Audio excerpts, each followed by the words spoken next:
Mais pourquoi les Anglais roulent à gauche et nous à droite? Je trouve l'histoire très intéressante. Donc nous on a le volant à gauche et on roule à droite. Eux ils ont le volant à droite et ils roulent à gauche, donc tout l'inverse. Et bien pour comprendre il faut revenir au Moyen-Âge. À l'époque, Anglais comme Français, on marchait à gauche. Mais surtout, on se déplaçait à cheval par la gauche. Pas à droite. En fait, la majorité de la population était droitière, donc on portait l'épée sur la jambe gauche, afin de pouvoir la dégainer avec la main droite. Jusqu'ici, c'est logique. Et finalement, si t'as un ennemi en face de toi, le fait qu'il soit à ta droite te permet de dégainer ton épée avec plus d'amplitude. Mais surtout, quand deux chevaliers se croisent, leurs épées ne peuvent pas se toucher, ce qui pouvait être interprété comme une provocation en duel. Oui, à l'époque, c'était comme ça. Donc en gros, marcher à droite, c'était gênant quand tu avais une épée sur ta gauche. D'ailleurs, les cavaliers aussi montaient sur leurs chevaux par la gauche pour ne pas être gênés par cette épée. Mais du coup, c'est nous qui avons inversé. Alors pourquoi est-ce que maintenant on est à droite et plus à gauche? C'est à la fin du XVIIIe siècle qu'un chariot américain arrive en Europe, mais surtout en Pennsylvanie. Le Conestoga, un chariot tiré par 6 à 8 chevaux qui ne comprenait pas de place pour le cocher. Et donc logiquement, ce dernier s'installait sur le dernier cheval à gauche pour pouvoir se servir de son fouet avec sa main droite et atteindre tous les chevaux. Et du coup, quand tu es positionné à gauche, il est plus facile de rouler à droite, comme ça si tu croises un chariot, il est plus facile de regarder sur le côté pour voir si les roues ne se touchent pas. En 1792,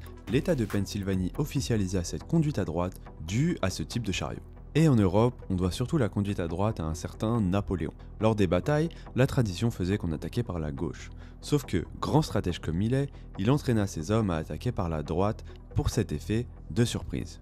Le résultat fut payant et en tant que maître de l'Europe, Napoléon imposa à tous la circulation à droite sur les routes nationales. À tous, sauf aux Anglais, invaincus. Au Royaume-Uni et dans les colonies britanniques, on circulait toujours à gauche. Ensuite, avec le développement de l'automobile, beaucoup de pays sont passés à droite pour s'assimiler aux pays voisins. Mais les Anglais et leurs anciennes colonies restèrent à gauche.